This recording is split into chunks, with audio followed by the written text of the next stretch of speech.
Welcome to Influential Entrepreneurs, bringing you interviews with elite business leaders and experts, sharing tips and strategies for elevating your business to the next level. Here's your host, Mike Saunders. Hello and welcome to this episode of Influential Entrepreneurs. This is Mike Saunders, the Authority Positioning Coach. Hey, today we have with us Mark Singer, who is the president of Safe Harbor Retirement Planning and the author of Don't Outlive Your Money in Retirement, 7 Key Steps. Mark, welcome to the program. Thank you, Mike. I'm glad to be here. Hey, so give us a little bit of background on yourself, because I know you don't just wake up one day and go, I'm a plumber today and tomorrow I'm going to write a book about retirement. So I know you've got a vast background in retirement type planning. So give us a little bit of background there, and then what led you into writing this book specifically? So it's interesting. Many years ago, when I was in a completely different industry and I was in my 20s, I actually hired a financial planner. I didn't have any money at the time. I just wanted to know what I didn't know, in essence. Yeah. What were the questions I needed to ask in order to put me on track? And it was the best investment I ever made into myself. And I was at a crossroads a couple years later and realized, hey, maybe this is an industry I actually want to go into because I know how much he benefited me. So I've spent 32 years in this business, and my real passion, my real love is educating people, is to teach them, again, what they may not know that they should and how to put themselves on track, because our motto really is you've worked hard for it, retirement, and we want you to truly enjoy it. And my most recent book, to answer your second question, which is my 4th book, and the funny part about that is after writing the first one, I said I would never do this again. And now I'm on the 4th one. But what really prompted me here was the whole pandemic and the COVID situation. And how it impacted us at so many different levels and brought home a completely different perspective, particularly now as we're home with our spouse. And for many of us, that's what retirement is going to look like, right? Yeah. We no longer have the office to go to or work to go to. And, oh my gosh, is this what retirement is going to look like? So I wrote the book, believe it or not, in 2 weeks. Nice. But it took me 32 years to write the book. If you understand you're the overnight success. Right, exactly. It took you 30 years to be that overnight success. Right, so you wrote it in 2 weeks, but boy, you didn't have those thoughts congealed in your mind until decades of experience. Right. So I've really enjoyed it. We've gotten great feedback from it. So it really is a love of mine. I really love that correlation between COVID, because you hear about the stories, wow, when I retired, or you hear about this couple that goes, wow, Bill's now home all the time, go get a job, and the kids are out of the house. Now we have to talk to each other. So it's really an interesting kind of like a prequel, being, in quarantine or tighter quarters, or you can't go out as much as you can with COVID. So that kind of is an interesting kind of lead into, let's think about retirement. So here's a question that comes to my mind when you're describing that. And I know that you either get this question out or you deal with it a lot. Hey, at what age should we start planning for retirement? Because you hired a financial planner before you had really money. Well, when should someone start making some real, actual, solid decisions for retirement? Because I think that's an easy thing to put off. Oh, I'm only 30. That retirement's a billion years from now. Oh, I'm only 50. I can keep on going. When do you have people that you work with start thinking and making some solid plans? So I'll answer the question directly. We typically work with folks who are really in their mid-50s and up, because that's when, for the most part, most people are starting to seriously consider what retirement might be, what they need to do, how they need to invest, etc. Now, that's not really the answer to your question, however. And, AARP did a study, I believe it was last year, and they asked people who were approaching the typical retirement age, call it 65 through 67, what percentage of them were actually going to retire at that time. And the vast majority of folks were deferring their retirement. And the number one answer for why they were deferring it was that they didn't have enough money. Yeah. And so the reality is, even though we get in touch with people who are in their mid-50s when they start to do serious planning, you really can't start the planning for retirement at 55. You have to have set up some foundation. Yeah. You have to have invested long before that. And, the whole story of compounding interest, the earlier you invest, the more you'll have later, you really need to have been on a journey for many years in order to then open up the conversation about seriously considering. And if you take to heart the AARP study and realize that most people who are facing retirement don't have the money, then the earlier you start, the better off you will be. Yeah, and that sounds so easy to say, and the earlier you start, and like how about the tables you see with compound interest? Hey, if you invest this in your 401k at age 20, by age 65, look at how much you have. But if you wait just 5 years, look at how much less. So you get that, but it sounds so much easier than it is. And so what I would say, one book I remember reading years ago by David Bach called The Automatic Millionaire, and I remember one, you always attribute a learning point from where you learned it from, and I remember him going, don't leave it up to yourself. Set up the automatic, deduction from your paycheck, so you at least start that process. So, my kids are almost all, like to the point of, let me get a career job, and I've already started telling them, make sure the minute you are able to get into some type of retirement plan, set it up automatically. So what do you say to people that go, yeah, I know I should be making some real plans, but it just doesn't seem real to me right now. It doesn't seem tangible, because I know you should start making some plans in the 50s, but even before then, you need to have some momentum. It's really difficult, Mike, and it's one of the really – so I think our industry has, for the most part, done a lousy job of educating people, okay? Mm-hmm. And I'll position that in two different ways. First, we have not – provided the necessary financial awareness or financial literacy that people need in order to understand and to break down the planning for their financial affairs so they're not afraid. Okay? We've got the short term, the medium term, and the long term stuff, and we tend to, particularly when we were in our 20s, 30s, and 40s, and I tell this to my daughter all the time, when you're in your 20s, you're going to struggle. When you're in your 30s, you're going to struggle more. When you're in your 40s, you're going to struggle even more. And it's not until you're in your 50s that you may find some freedom. And you really need to understand how to take a hold of all of the responsibilities you have and prioritize what your needs are. And the number one concern that people have long-term financially is, how do I set myself up for a successful outcome in retirement?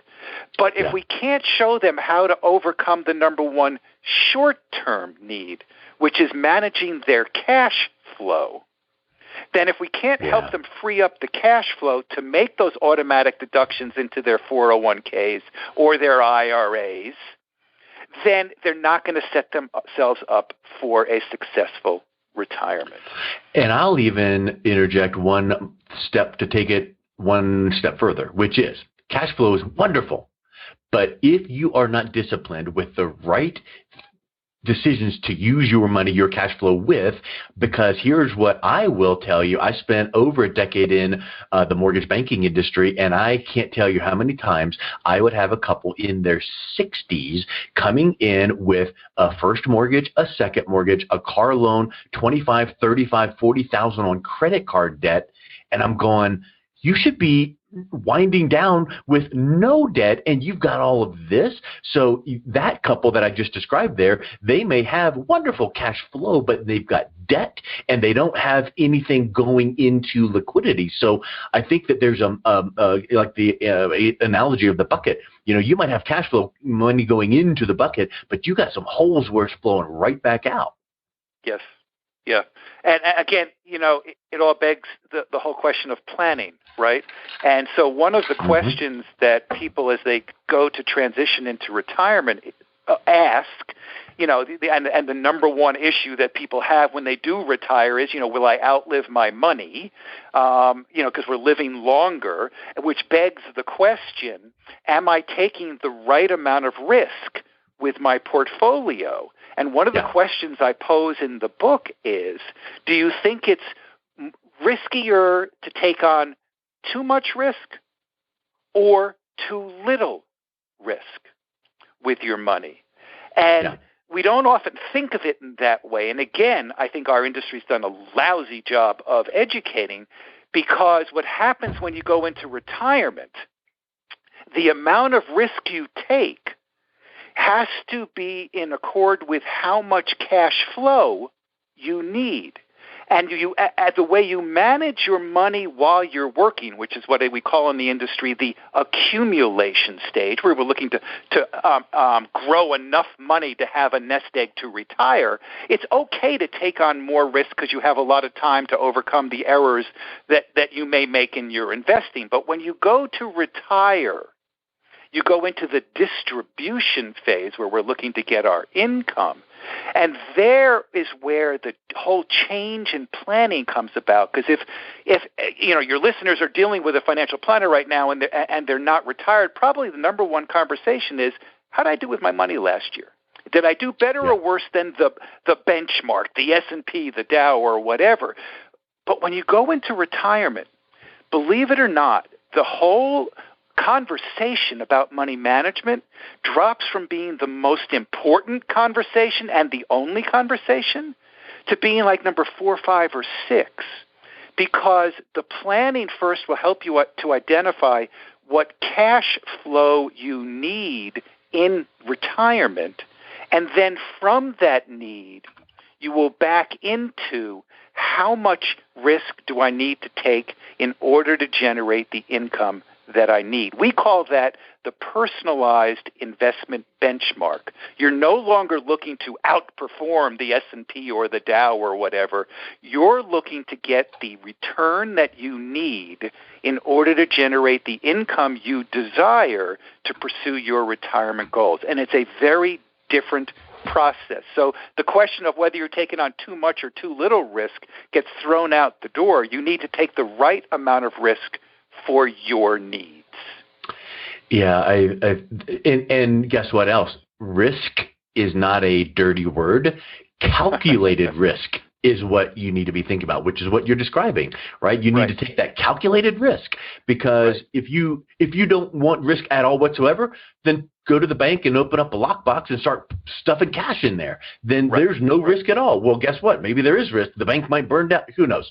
But I know you talk about imagining what retirement will look like in your book. Hey, where do you want to live? And do you want to volunteer? And do you even want to work part-time?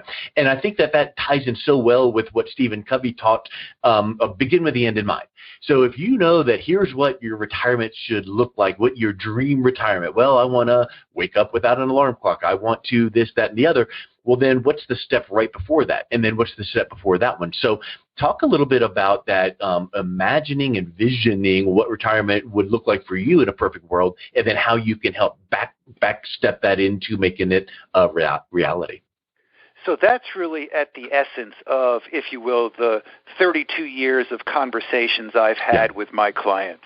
Because if we have an hour meeting with a client, we probably spend 3 minutes on money management and 57 minutes on life, right?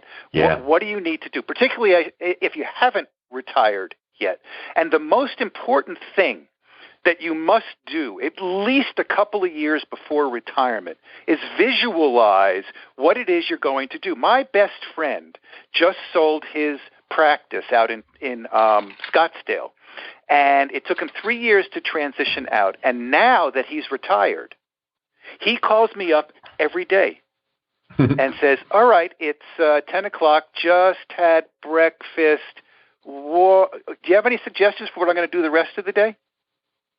He has no kids. He loves his 2 Corvettes. He shows them in car shows, doesn't play golf, doesn't play tennis, works out, but really doesn't have anything else to fill his life. And outside of running out of money, the number one fear that I hear from my clients who in essence have enough money to retire successfully in the traditional definition, their number one fear is, what do I do with the rest of my life?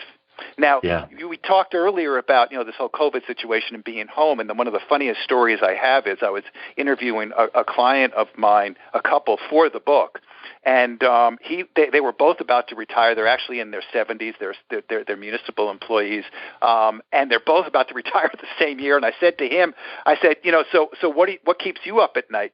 He says, I like to play golf, but I can only play 3 days a week. I'm not sure what I'm going to do with the rest of my life.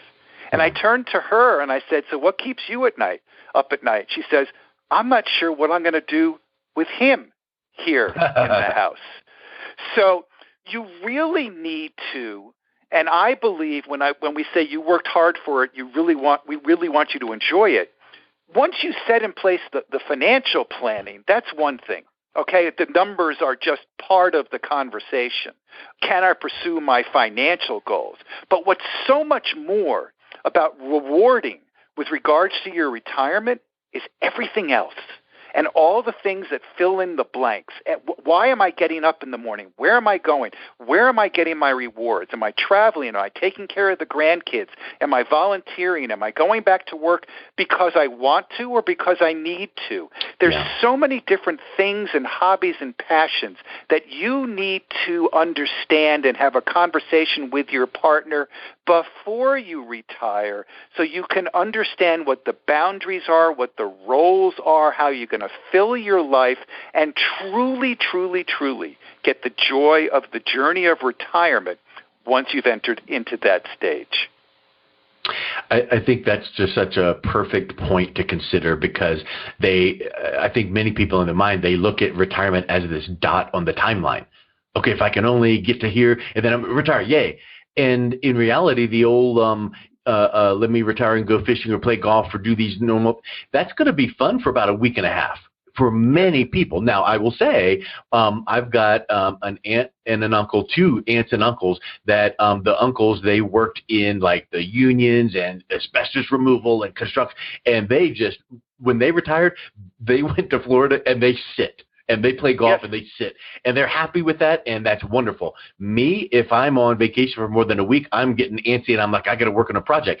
So I think that's a big thing you need to think about is in retirement, do you still want to work because you need to? Well, we need to do some planning to prevent that because we don't want that pressure. But if you do some work, maybe some helping, consulting, something, because you want to, now you're bringing some fulfillment to yourself. You're seeing yourself giving back to maybe an industry that you know inside and out. Maybe you're helping, the next generation, whatever the case is, but you're staying busy and you're staying focused rather than your friend that goes, wow, I showed my Corvettes and I don't like to play golf, so now what do I do? Well, find something to do to give back and to serve. And I think that now can open up the worlds of opportunity for people to fill their time with fulfillment, for the fulfillment bucket.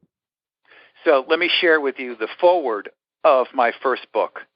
And it was a story of a client of mine. She was now in her late 50s.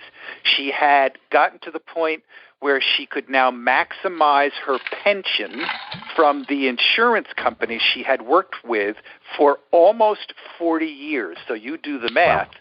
It was the only job she ever had. We did the planning, went through the whole 7-step process that we do with all of our clients, and realized that, in essence, the answer to the question was, can I retire today? Yes, she could. Okay, super. So we've done the planning. She comes back a month later after we said, okay, put your paperwork in, and she comes back into my office. And she starts to cry. Well, that wasn't a reaction I was waiting for. Mm-hmm. We had already done this was supposed to be good news. You could now retire. And she says, listen, Mark, here's the deal. This is my second home. I know in the morning what I need to do, where I'm going to go. I'm a part of a community. Work is so much more than just the paycheck. It's a place where I'm respected. I contribute. I have colleagues. Once I then retire, I give all of that up. I don't know whether or not I can retire. So my role is as much financial planner as it is, if you will, psychologist, where we really have to help people to understand what do you need to do for the rest of your life to fill that void that you may not even realize that you're losing because you just took it for granted for all these years. I think that's such a huge point. And have you ever read that book, The 4-Hour Workweek by Tim Ferriss? I have not. It's a really interesting book, really wonderful, and one of the things I remember from it, I think it's totally unrealistic. No one can actually work 4 hours a week and be productive, but the concept is interesting, and it's like probably an attention grabbing. But one of the points he makes is don't wait till retirement to retire and do the things you want to do. You know what? Yes. Structure your life and your business so that you can take these mini sabbaticals, mini retirements, and take 3 months off every year. Take 3 months off, and if you own a business, your business runs like a top. If now you couldn't do this working for a job or government, but if you have that in place, now all of a sudden you are planning ahead and you've got that margin in your life. And I think that now becomes something where you're going, wow, what would it be like in my retirement years if I was 3 months of doing nothing because I don't need to? And I think that's such an interesting mindset. And I love that you coach people to think about that and what will happen when. And if that thought scares you, if you're visioning your retirement and that thought kind of confuses or scares you, guess when the best time to deal with it is? Right now. And make some of those plans. Make money plans and make some retirement plans, but make some of those life plans because it's a real thing. And then, of course, the stats when people have that fulfillment and contribution and then they retire and they do nothing. And now all of a sudden it's like, oh, they now go into a depression because they don't have that. So that's a whole other side of things. So I love that approach that you take there. So let's wrap up with this, Mark. I really appreciate your perspectives and insights. What's the best way that people can reach out, connect with you, learn more about what you do, and pick up a copy of your new book? Appreciate the opportunity, and I can share with you, and I've spoken nationally for years on the topic of financial education and financial literacy, and one of the things I've learned as a speaker is that to provide education is one thing, but I really want to compel people to action. And towards that end, what I want to offer to your listeners is the quiz that we've developed from our new book, Don't Outlive Your Money in Retirement. We developed a quiz to help you to understand exactly which stage of retirement preparation you are in, whether you're about to retire or just recently retired. And if you go about and fill out that quiz, we will also, by the way, give you a couple of bonuses, which will include the first chapter of the book and a couple of the worksheets that we have in the book. So you'll end up being a little bit ahead of the people who haven't gone down this road before. So if you really are interested in finding out what stage of retirement planning you're in or where you are with your retirement, you can go online to Retire Now Quiz. RetireNowQuiz.com, and once you fill that out, we'll give you a couple of bonuses for doing so, because I really believe in trying to give you as much in the way of information, value, and tools as is necessary so you can be ahead of the curve and really truly enjoy the retirement journey. Excellent. Well, Mark, thank you so much for coming on today. It was great talking with you, and I wish you all the great success in your brand new book.